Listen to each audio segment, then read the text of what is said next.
agrobusiness. At ngayon ay dadako tayo sa isa pang pangkaunlaran sa mga magsasaka. Alam mo naman itong si Mayor Gila Garcia, sinabi niya noon... ano ka sa agriculture, ha? Ito may kinalaman. Kasi nakakatuwa eh. Vision niya na maging modern agropolis ang bayan ng Dinalupihan.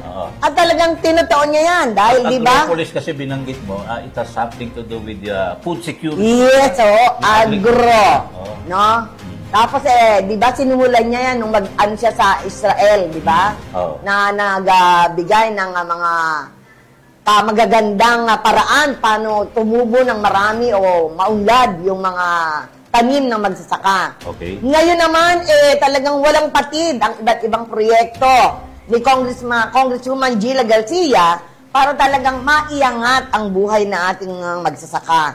Nitong nakaraang linggo ay binisita ni Congresswoman Gila Garcia kasama si Mayor Tong Santos ang bayan ng Dinalupihan, mga opisyalis ng PhilMec, no? PhilMec. At Dinalupihan Municipal Agricultural Office, no? Yung kanilang bagong gawang Rice Processing System 2 o RPS2 warehouse sa Barangay Santa Isabel ng nasabing bayan. Okay. Ang nasabing proyekto ni Kong Gila ay isang unit ng 2 to 3 tonner, multi-stage rice mill, at 2 unit ng 12 tunnel circulating mechanical dryer. Di ba? Ito yung video natin. May dryer dahil ngayon tag-ulan saan ka magbibilad ng palay. Importante yan para maiwasan isang galit na nasa daan. Di ba? Nasa daan. Kalsada. At sa sagasaan ito.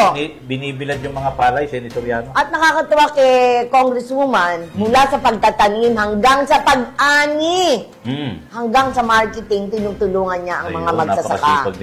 Ayon pa kay Congressman Gila, layunin nito na higit pang mapabuti ang proseso ng pagpapatuyo at paggiling ng palay na kung saan kailangan ang modernong teknolohiya at mga pasilidad.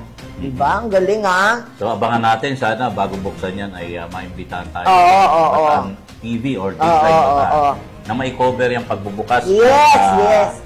Rice Processing Warehouse. So, mula to sa, yung... Diba, tinuruan niya nung noon di ba, inano nila yung mga